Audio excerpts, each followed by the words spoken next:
ऊपरी व्ययों का बंटवारा करने के लिए बहुत सारी विधियां हैं। मतलब इसमें क्या होता है, हमारे जो एक्सपेंसेस होते हैं उनको डिस्ट्रीब्यूट करना होता है। ऊपरी व्ययों का बंटवारा करने की कई विधियां हैं, उनमें से एक पद्धति मशीन आवर रेट है, जो ऊपरी व्ययों का बंटवारा करने के लिए सबसे महत्वपूर्ण विधि मानी जाती है। जब फैक्ट्री में अधिकांश काम मशीनों की सहायता से होता है तो वहाँ मशीन घंटा दर ज्ञात करने की आवश्यकता पड़ती है।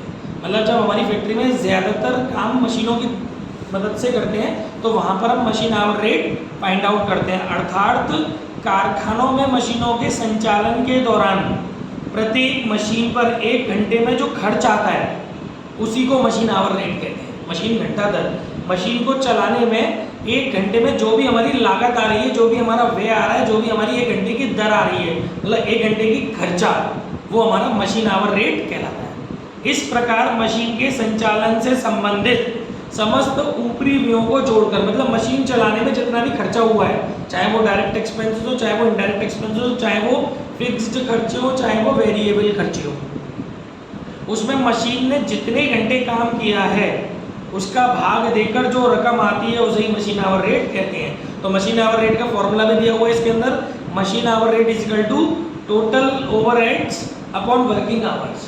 जितना ओवरऑल खर्चा हुआ है उसमें जितने घंटे मशीन चली डिवाइड मार दो तो 1 घंटे का रेट आ जाएगा। ठीक है ना। अब आगे लिखा है कि मशीन आवर रेट की गणना कैसे करनी है। साफ साफ नजर आ रहा है इसमें 2 तरह के खर्चे, बेटा ये भी कवर हो रहा है, इसको भी कवर करना है ना। साफ साफ नजर आ रहा है कि 2 तरह के खर्चे होते हैं इसके अंदर। एक होते हैं स्टैंडिंग चार्जेस, एक होते हैं फिक्स्ड या एक होते हैं स्टैंडिंग और फिक्स्ड चार्जेस, दूसरे होते हैं वेरिएबल चार्जेस। अब पहले बात करते हैं स्टैंडिंग चार्जेस कौन से हैं। ऐसे व्यय, इसको जरूर कवर करो ना, ऐसे व्यय जो मशीन के चलने या ना चलने से प्रभावित ना होकर संपूर्ण विभाग के लिए किए जाते हैं, स्टैंडिंग चार्जेस कहलाते हैं। उल्टी की तरफ नहीं आ रही है, सीधी आ रही है, उल्टी तो आएगी तो वो तो सीधी आएगी। टेंशन जो मशीन के चलने या ना चलने से प्रभावित ना होकर संपूर्ण विभाग के लिए किए जाते हैं, स्टैंडिंग वे कहलाते हैं। मतलब आप चाहे मशीन चलाओ या मत चलाओ पर वो खर्चे होंगे। जैसे विभाग का किराया, आपने भले ही मशीन ला के रख दी, अब नहीं चला रहे हो, डब्बे में बंद करके रख दी, पर इसका मतलब ये थोड़ी कि आपने जो डिपार्टमेंट रेंट पे लिया उसका किराया नहीं दोगे, किराया तो देना पड़ेगा। जहाँ पे मशीन रखी हुई है, भले आप ये कह के नहीं बच सकते अरे साहब मैंने तो मशीन नहीं चलाई तो मैं क्यों किराया दूँ, ऐसा नहीं होगा। जैसे किराया, टैक्स, ये सब देने पड़ते हैं ना, बिजली का बिल, हीट, मशीन का इंश्योरेंस प्रीमियम। जो मैनेजर रखा है, अब आपने मैनेजर रखा है कि भैया सब मैनेज करना है, अब आपकी मशीन नहीं चली तो क्या मैनेजर को सैलरी नहीं दोगे? आपको फिक्स्ड सैलरी पे रखना है, वो तो देनी पड़ेगी। फोरमैन, सुपरवाइजर, फोरमैन जो मशीन चलाता है, चौकीदार का वेतन, फैक्ट्री में चौकीदार भी रखना पड़ेगा। ऑयलिंग वो सब ये खर्चे होते ही होते हैं। मशीन चले नहीं चले रिपेयरिंग करानी पड़ती है टाइम टू टाइम, नहीं पड़े जाम हो जाएगी, है ना। तो ये सब बातें हैं। अच्छा, अब एक तो ये हो गया, थोड़ा थोड़ा बता रहा हूँ, बाकी तो फिर न्यूमेरिकल पे लाऊंगा। दूसरे खर्चे बेटा परिवर्तनशील व्यय, सुनता भी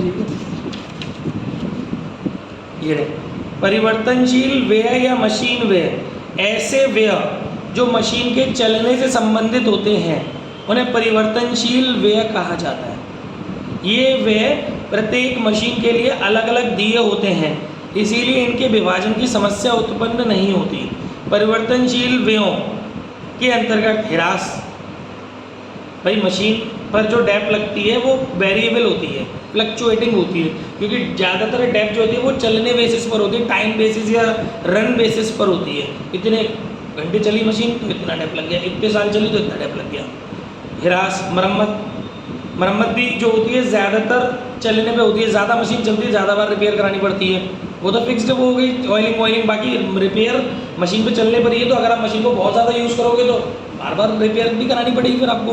तो जो मशीन को यूज़ करने पे खर्चे हो रहे हैं वो आपके वेरिएबल हैं। मतलब पहले तो आपको मैं इसलिए ये समझा रहा हूँ कि जो आपको क्वेश्चन दिया होगा उसमें आपको खर्चे मिक्स्ड दिए होंगे। आपको एक्सपेंसेस को क्लासीफाई करना है कि कौन से स्टैंडिंग या फिक्स्ड है और कौन से मशीन या वेरिएबल है, ठीक है। और मेंटेनेंस, लाइट वगैरह ये सब चीज़ें जो चलने पर डिपेंड कर रही है, पावर वगैरह, पावर लाइट नहीं एक्चुअली पावर। अब पावर तो मशीन जब चलाओगे तभी कंज्यूम होगी, ठीक है, चलिए अब काम की बात ये है बेटा कि मेनली इसको करना कैसे है। अब मैं आपको करा रहा हूँ एग्जाम्पल 1। अमन कैसे से पहुँच, ये कह रहा है calculate machine hour rate on the basis of the following data. Guys इसमें हमको मशीन आवर रेट कैलकुलेट करना है, कुछ इन्फॉर्मेशन हमें दी हुई है, ठीक है। तो शुरू करते हैं एग्जाम्पल 1।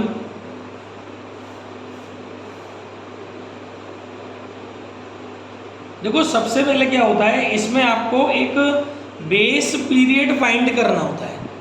मतलब आपको क्या करना है, मेरी बात को ध्यान से सुनना, ये बड़ा कंफ्यूजिंग पॉइंट होता है। आपको पहले एक बेस पीरियड डिसाइड करना है कि आप सारे एक्सपेंसेस को, क्योंकि जो आपको क्वेश्चन दिया होगा ना, क्वेश्चन में कईयों बार ये सब देखो सबसे पहले आपको क्या करना है, सबसे पहले आपको बच्चों बेस पीरियड डिसाइड करना है। आपको क्वेश्चन जो दिया होगा ना, उसमें कई बार एक्सपेंसेस अलग अलग तरह के दिए होंगे। हो सकता है कुछ एक्सपेंसेस मंथली बेसिस पे दिए हों क्वेश्चन में, कुछ एक्सपेंसेस ईयरली बेसिस पे दिए हों, है ना।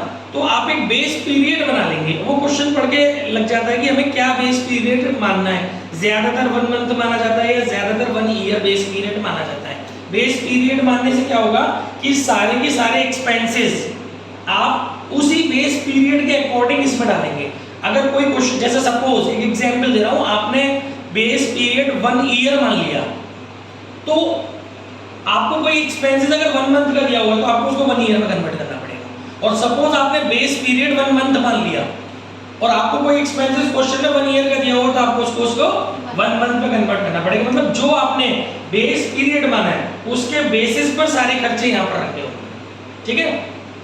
डेटा अब देखो अपने इसमें, और जब कुछ नहीं दिया हो तो बेस पीरियड 1 ईयर एज्यूम किया जा सकता है। तो भाई मैं 1 ईयर ही लिख ले रहा हूँ क्योंकि ज्यादातर इसमें मंथली डिटेल्स मुझे दिख नहीं रही। मान लो 1 मंथ कब मानते हैं, जब ज्यादातर क्वेश्चन के अंदर मंथली डिटेल्स होती हैं। इस क्वेश्चन में पूरे में मंथली डिटेल्स नहीं है। क्वेश्चन कवर हो रहा है? बिल्कुल हो रहा है। देखो इसमें अब सबसे पहले क्या करना है गाइस, स्टेप बाय स्टेप पढ़ते जाएंगे। मैंने यहाँ हेडिंग डाली ए, स्टैंडिंग चार्जेस, और यहाँ हेडिंग डाली बी, वेरिएबल चार्जेस, ठीक है विशाल? ठीक है। अब इसके बाद हमें एलोकेट करने हैं कि कौन से एक्सपेंसेस स्टैंडिंग में जाएंगे और कौन से वेरिएबल में जाएंगे। यहाँ मैंने लिख दिया base period equal to 1 month, वो 1 ईयर। मंथली जब माना करो तो ज्यादातर डिटेल्स क्वेश्चन में मंथली नजर आए, ठीक है। तो अभी हम सारे एक्सपेंसेस को 1 ईयर के हिसाब से यहाँ डालेंगे। अब जैसे सबसे पहले गाइस ये कह रहा है कॉस्ट ऑफ मशीन, हमने जो मशीन खरीदी उसकी कीमत कितनी है, 18,700, और 9 year estimated scrap value after the expiry of its useful life of 9 year. मतलब 9 साल चलेगी हमारी मशीन। 9 साल चलाने के बाद उस मशीन को हम कबाड़े में बेचेंगे, स्क्रैप वैल्यू उसकी कितनी होगी, 700। तो बच्चों ये जो इन्फॉर्मेशन होती है ना, ये डेप्रिसिएशन निकालने के काम आती है। यहाँ वर्किंग नोट्स बना देना। देखिए वर्किंग नोट पहला डेप्रिसिएशन कैसे बनेगी।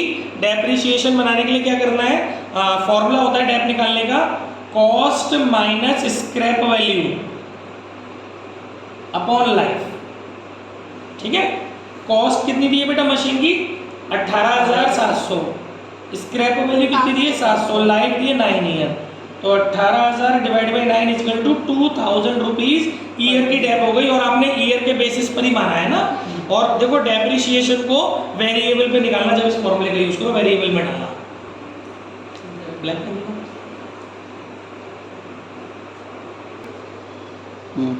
अच्छा, इसके बाद आगे बढ़ते हैं अपने क्वेश्चन को। आगे लिखा है क्वेश्चन में annual running time of the machine 4000 hour. आप यहां लिख सकते हो बेस पीरियड 1 ईयर और ऊपर लिख सकते हो वर्किंग आवर। मालूम है मैंने बेस पीरियड 1 ईयर क्यों माना है, क्योंकि मुझे 1 साल के घंटे दिए हुए कि मशीन 1 साल में कितने घंटे चल रही है, 4000 घंटे, ठीक है बेटा। ऐसे लिख देना, वर्किंग आवर्स 4000 आवर्स और बेस पीरियड 1 ईयर। ओके, आगे क्या बोल रहा है, पावर कंज्यूम्ड बाई मशीन। बच्चों पीछे मैंने अभी जो थ्योरी पढ़ाई है घर पे उसको पढ़ना, उसमें साफ साफ लिखा है कि कौन से एक्सपेंसेस स्टैंडिंग में जाएंगे, कौन से एक्सपेंसेस वेरिएबल में जाएंगे। तो पावर जो होती है वो वेरिएबल में जाती है, पावर। अब इसकी कैलकुलेशन करनी है, पावर की कैलकुलेशन क्या है, पावर कंज्यूम्ड बाय मशीन, मतलब हमारी मशीन की कितनी पावर कंज्यूम हो रही है, 5 यूनिट पर आवर। 1 घंटे में आपकी मशीन कितनी यूनिट कंज्यूम कर रही है, 5। पहले तो पावर को बेस पीरियड पे लाओ, पावर देखो 1 आवर में कितनी बेटा कंज्यूम हो रही है, 5 यूनिट, ठीक है। और आपको पावर, आपको बेस पीरियड 1 ईयर लेना है, 1 ईयर में कितने आवर है, 4000, तो 4000 आवर में कितना कंज्यूम हो गया, 5 × 4000 इजिकल टू 20,000, ठीक है। 20,000 यूनिट हमारी कंज्यूम हो गई। और यहाँ नीचे लिखा रेट ऑफ पावर 8 पैसे पर यूनिट, तो रुपीस में अगर कन्वर्ट करती हो तो 20,000 यूनिट और 1 यूनिट की कीमत 8 पैसे। गाइस 8 पैसे को 0.08 बोलते हैं, 0.08। अब आप इसका मल्टीप्लाई करेंगे, कैलकुलेटर दीजिए। पैसे को 8 पैसे को 0.08 बोलते हैं। 20,000 इंटू 0.08, देखो आपको भी नहीं पता था, 80 पैसे लिख देती हैं, पॉइंट 80 पैसे होता है, 80 नहीं लिखती हूँ तो 0.8 से डिवाइड लगा इंटू, ठीक है। पावर आ गई आपकी 1600, ठीक है बच्चों, साक्षी समझ में आ रहा है आपको। आगे बढ़ते हैं, annual factory expenses. Factory expenses बच्चों फिक्स्ड होता है 2190। इस तरीके से आप करके आएंगे पेपर में, यहाँ फेयर मतलब वो बनाएंगे मेन इसका स्टेटमेंट और यहाँ इसके वर्किंग नोट्स बनाएंगे। फैक्ट्री एक्सपेंसेस आपको दिया हुआ है 2190 का। इसमें आपको एक इन्फॉर्मेशन दी है क्वेश्चन के अंदर, charge 1/6 of the annual factory expenses of this machine, मतलब इस मशीन पर ये जो आपके मतलब ये सॉरी जो आपके फैक्ट्री एक्सपेंसेस हुए हैं, उस पूरे फैक्ट्री एक्सपेंसेस में ये वाली मशीन का जो पार्ट है वो केवल 1/6 पार्ट है। तो आप अगर इसमें 6 का डिवाइड मार दोगे तो इस मशीन से रिलेटेड कितने फैक्ट्री एक्सपेंसेस हैं वो पता चल जाएंगे।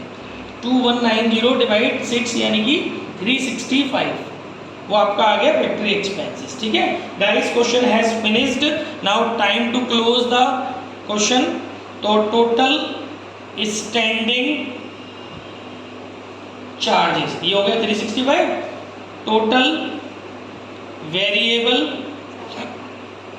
चार्जेस दैट इज 360, इन दोनों को जोड़ लो, ये हो गया टोटल मशीन एक्सपेंसेस। इसको ए पॉइंट, चलो वो तो ए पॉइंट डाल ही दिया हमने, टोटल मशीन एक्सपेंसेस ब्रैकेट में लिख सकते हो a प्लस बी, यानी इसके और इसके टोटल को जोड़ना है। तो 365 प्लस 3600 दैट इज 3965। फिर निकालते हैं मशीन आवर रेट, इसमें आपको डिवाइड लगाना है जितने घंटे आपने बेस पीरियड माना है उसका 4000, क्योंकि अल्टीमेट आंसर लास्ट में 1 आवर का निकालना जरूरी है, वही आंसर होता है जो 1 आवर का निकालेंगे। 0.99125। ओके फिनिश हो गया क्वेश्चन, क्लोज करो।